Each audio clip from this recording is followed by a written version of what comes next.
Vladimir Putin ক্ষমতায় আসার ৩ বছরের মাথায় শত শত মানুষ যখন মৃত্যুর মুখে, তখন পুরো রাশিয়া তাকিয়েছিল এক ব্যক্তির দিকে, যার নাম ভ্লাদিমির পুতিন। আজকের পর্বে আমরা জানব ভ্লাদিমির পুতিনের এত বছর ক্ষমতায় থাকার মূল রহস্য কি। ভিডিওটি শুরু করার আগে আপনি যদি আমাদের চ্যানেলে নতুন হয়ে থাকেন তাহলে অবশ্যই একটা লাইক এবং চ্যানেলটি সাবস্ক্রাইব করে আমাদের পাশে থাকবেন। 2002 সালে সে জিম্মি সংকটে, যেখানে 900 এর বেশি মানুষ বন্দী ছিল, শেষ পর্যন্ত রুশ বাহিনীর এক রহস্যময় গ্যাস ব্যবহার করে অভিযান চালায়, কিন্তু বাঁচানোর চেষ্টা করতে গিয়ে নিহত হয় 130 জন নিরীহ মানুষ। এই ঘটনা যেন নতুন এক বাস্তবতা তৈরি করলো।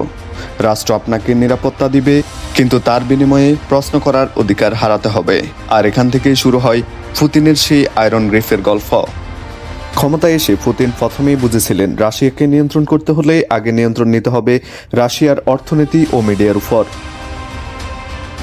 1990-এর দশকে অলিগার্ডদের হাতে ছিল রাষ্ট্রের আসল ক্ষমতা, কিন্তু পুতিন তাদের সামনে রাখলেন এক কঠিন প্রস্তাব: টাকা রাখো, কিন্তু রাজনীতি থেকে দূরে থাকো। যারা এই শর্ত মানেনি তাদের পরিণতি ছিল নির্মম। ধনী ব্যবসায়ী মিকাইল খোদরবস্তিকে গ্রেপ্তার করা হলো, তার কোম্পানি রাষ্ট্রের দখলে চলে গেল। আর বাকিরা বুঝে গেল পুতিনের বিরুদ্ধে গেলে অর্থ বা ক্ষমতা কিছুই আপনাকে বাঁচাতে পারবে না। এরপর শুরু হলো ক্ষমতার কেন্দ্রীকরণ। রাশিয়ার বড় বড় তেল ও গ্যাস কোম্পানিগুলো রাষ্ট্রের নিয়ন্ত্রণে চলে গেল, আর সেই রাষ্ট্রের মালিক হয়ে উঠলেন পুতিন নিজেই।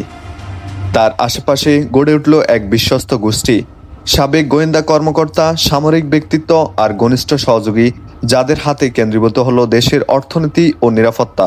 কিন্তু শুধু শক্তি আর টাকা দিয়ে তো দেশ পরিচালনা করা যায় না, তাই পুতিন ব্যবহার করলেন আরও একটি সূক্ষ্ম অস্ত্র, যার নাম মনস্তাত্ত্বিক নিয়ন্ত্রণ। একদিকে গণতন্ত্রের আবরণ রেখে নির্বাচন, বিরোধী দল সবই চালু রাখা হলো, কিন্তু ভিতরে ভিতরে সবকিছুই নিয়ন্ত্রণ করা হচ্ছে খুবই নিখুঁতভাবে। এমনকি কিছু নিয়ন্ত্রিত বিরোধী দল তৈরি করা হয়েছে, যারা সমালোচনা করলেও কখনো ক্ষমতায় আসার কাঠামোকে চ্যালেঞ্জ করে না। 2004 সালে বিসলেন স্কুল হামলার পর পুতিন আরও কঠোর হয়ে উঠলেন। আঞ্চলিক গভর্নরদের সরাসরি নির্বাচন বাতিল করা হয় এবং কেন্দ্রীয় সরকারের হাতে চলে যায় নিয়ন্ত্রণ, আর পার্লামেন্ট হয়ে ওঠে কার্যত প্রতিষ্ঠান। একই সাথে মিডিয়া, ইন্টারনেট ও সিভিল সোসাইটির উপর শুরু হয় কঠোর নজরদারি। এই পুরো ব্যবস্থার পিছনে ছিল এক বড় ধারণা: বাইরের শত্রুর ভয় দেখিয়ে দেশের মানুষকে একত্রে রাখা, পশ্চিমা বিশ্বের বিরুদ্ধে ষড়যন্ত্রের গল্প, জাতীয়তাবাদী আবেগ এবং সাম্রাজ্য পুনর্গঠনের স্বপ্ন। সব মিলিয়ে তৈরি করা হয় এক শক্তিশালী বয়ান, যা পুতিনের ক্ষমতাকে আরও দৃঢ় করে। 2014 সালে ক্রিমিয়া দখল, 2022 সালে ইউক্রেন যুদ্ধ, এই নীতিরই ধারাবাহিকতা।